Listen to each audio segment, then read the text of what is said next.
Hey everybody, Matt Colville. I was in the middle of working on the Undead video, which I think is going to be a good, beefy video that has lots of good advice and a real mechanical, useful advice for, I guess, 5th edition Dungeon Masters. If you're not running 5th edition, I'm not sure how useful it's going to be. And in the middle of working on the script for that video, I went on this long detour about something that I said in a couple of recent videos and on various online forums that I felt like it was taking up too much space in the Undead video, so I figured I would make a short video about it, and that is challenge rating. So if you don't know what I'm talking about, challenge rating is this little number that you get in the bottom of a monster's stat block that tells you about how tough the thing is. And there's a rough equivalence to like hit dice, for instance, but it's not a 1-to-1 ratio. And it is used in the Dungeon Master's Guide to help new game masters build encounters. So you put in, how many player characters there are and what level they are, and then it gives you a budget, and then you spend that budget on monsters. And there are obvious reasons why this is useful to new dungeon masters, but I am on record as saying that I think challenge rating CR is basically nonsense, and this is the video where we talk about why. I often make ex cathedra dramatic statements on purpose because I'm trying to hook an audience and keep them, and people will challenge the things I say online, and they are right to do so. I think we should all be challenging everything all the time, but that can be exhausting. And so, a lot of people aren't sure exactly what I meant. And there are 2 ways to use challenge rating. And there's the way that I do use it all the time, by the way. And then there's the way I don't use it. And the way that I do use challenge rating is when I'm building an encounter. And for instance, I want to use some undead or demons or fae, because they're going to be in a forest. I know I want to have an encounter in which, for instance, the players encounter some elvish kind of fairy sprite. And I just want to list, I know the players are 7th level, and I'm like, are there any 7th level fae or demons? In which case, like undead, and we'll probably do a demon video if the undead video is successful. The great thing about undead is there's undead for every level. And so I just know I want them, they're in a tomb and they should fight some undead, but which undead, I don't know. So I'll just go online, and there's a bunch of websites that'll do this for you. And I just say, hey, show me all undead that are between, if the players are 7th level, I'll say between 5th and 9th level. And that way I don't get things like liches or zombies, but I do get all the stuff that's in the middle. And that's what I use challenge rating for. That's what I recommend you use it for, is what you want to throw at the players, but you're not sure, in a general sense what you want to throw at the players, but you're not sure exactly which monsters are right based on your player's level. What I don't do, and I really do not recommend you do, although I'll make the opposite case in a second, is go to the Dungeon Master's Guide and use a budget and spend it on buying monsters, because then I feel like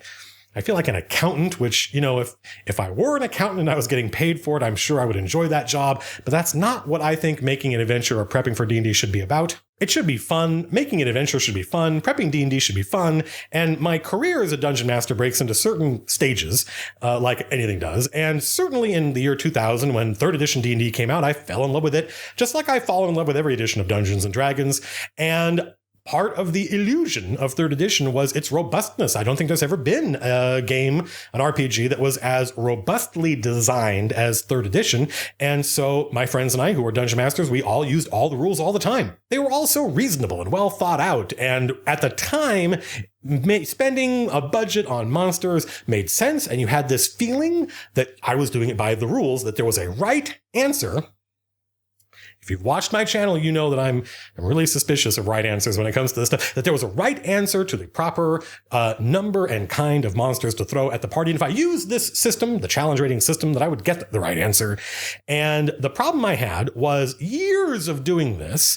I just got fed up with my players constantly challenging me and there were different players at different times, places in my life, challenging me on my proper implementation of the rules. And they would say that this encounter was way too hard and was not legal, because they knew I was using the rules. They knew that I was using, I'm probably because I advertised this, but also because that was the style at the time. I was using all the rules for building encounters, and they said it's impossible that this encounter is legal. And then I would have one of 2 choices. I would either have to ignore them, which is rude, or I would have to stop and show my work and explain to them that no, in fact, this might be hard, but it's not deadly. It's just the fact that I'm using these monsters tactically in a way, of course, that the Dungeon Master's Guide has no idea how good a war gamer I may or may not be. We used to say that my friend Jim Murphy should add, another couple of levels onto his encounter XP budget because there was the Jim Murphy factor of the fact that the dude's a tactical genius. And that just wasn't fun having to constantly argue with my players about this stuff. And what I discovered was when I threw it out,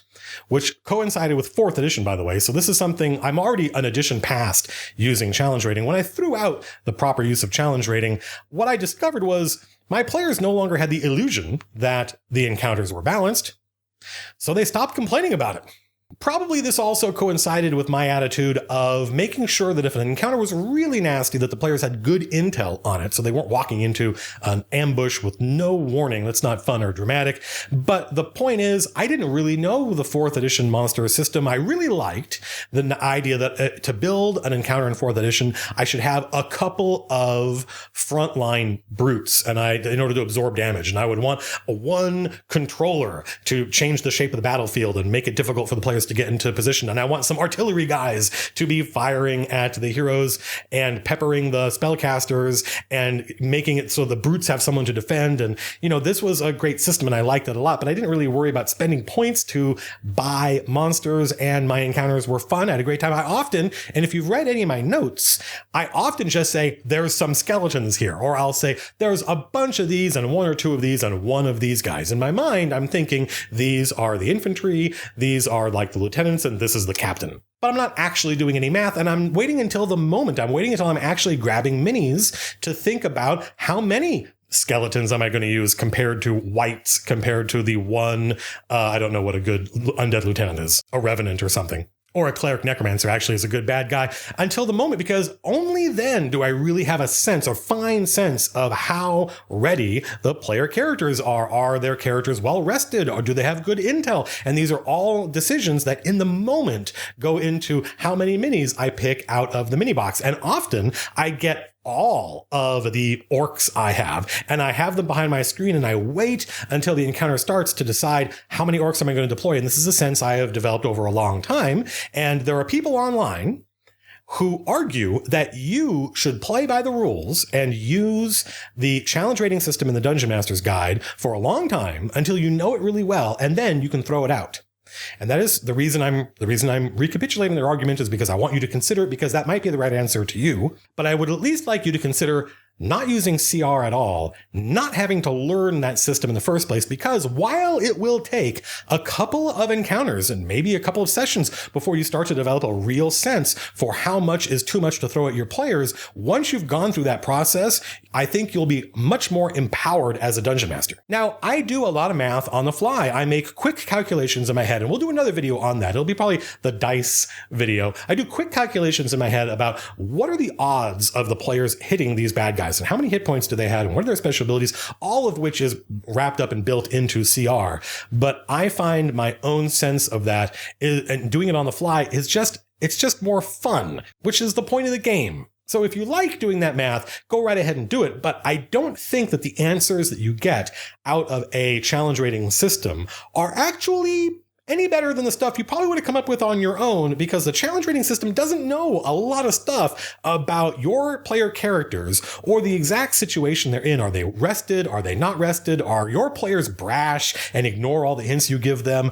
Do they tend to go and recruit a lot of allies, a lot of NPC allies? There's all sorts of factors that go into what make an encounter tough. And I think developing a sense for it on the fly is a better muscle to exercise than the mere application of using Excel. A lot of people are going to object to this in the comments down below. Read those comments and think about what these people are saying, because my right answer is not necessarily your right answer. A lot of my videos are about giving you permission to do it a different way than the way everybody else does it, as opposed to being a prescription you have to take, which, call me in the morning, your game will be better. Maybe, maybe not. Who knows? You'll see the application of this in the Undead video, where we talk about how some undead of a given challenge rating are actually, I think, much tougher and a much greater challenge than other creatures of the same challenge rating, all depending on things like how many magic items you've given your players, which the challenge rating system doesn't really know. It makes some assumptions, but those assumptions may not be correct. So that's the challenge rating video. It's more me explaining things than it is really any lesson per se,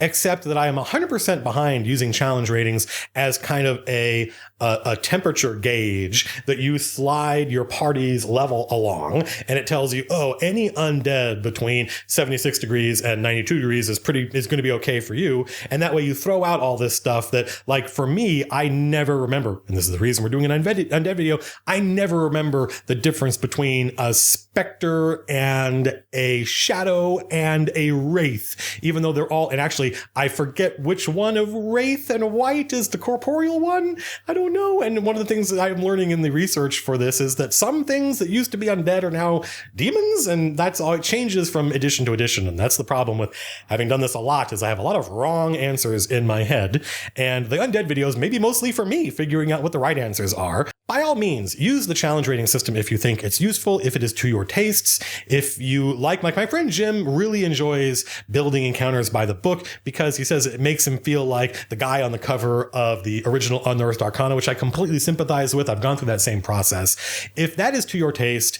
if firing up an encounter calculator and spending your points like it's a war game, I love war games, is to your taste, go for it. But I personally enjoy just in my Microsoft Word document in my notes saying they're going to fight a bunch of these guys and one or two of these, and then this is the boss. That type of note-taking, that notion of planning possibilities, not results, I think is important in a lot of ways, not just in being a dungeon master, because it leaves us as creative people open to discovering something in the moment. You're like, ooh, I know what I really want to do is, and the more work you do before the session, the more you will feel like this thing that I did last night in Excel or on the web using a tool is the right answer. And the more uncomfortable you're going to feel deviating from it. I've mentioned this before.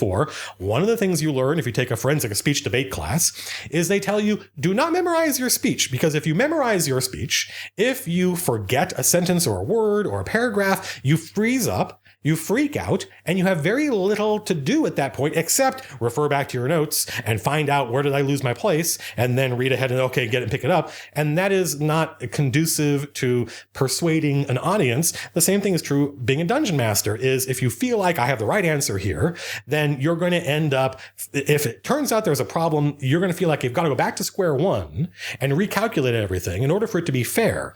Whereas in speech debate, what they tell you is, just know your subject matter really well and block it out in your head. Use bullet points to talk about subjects instead of specific lines of dialogue you're going to say. And in keeping things general and broad and just rehearsing over and over again, you free yourself up from the script, which is my argument for challenge rating, the script that challenge rating is, and you empower yourself to make decisions in the moment. And it's okay if it turns out that maybe you threw too many skeletons at the party this time. You learn something, and that learning that I think is more important than learning how to use the challenge rating system. So what was the lesson of this video? One, go right ahead, use challenge rating to figure out what are the monsters in the range that my party's at. I think everybody does that. I do that. It's fine. If you like using the challenge rating system to build an encounter, by all means, I in no way think that your fun is wrong.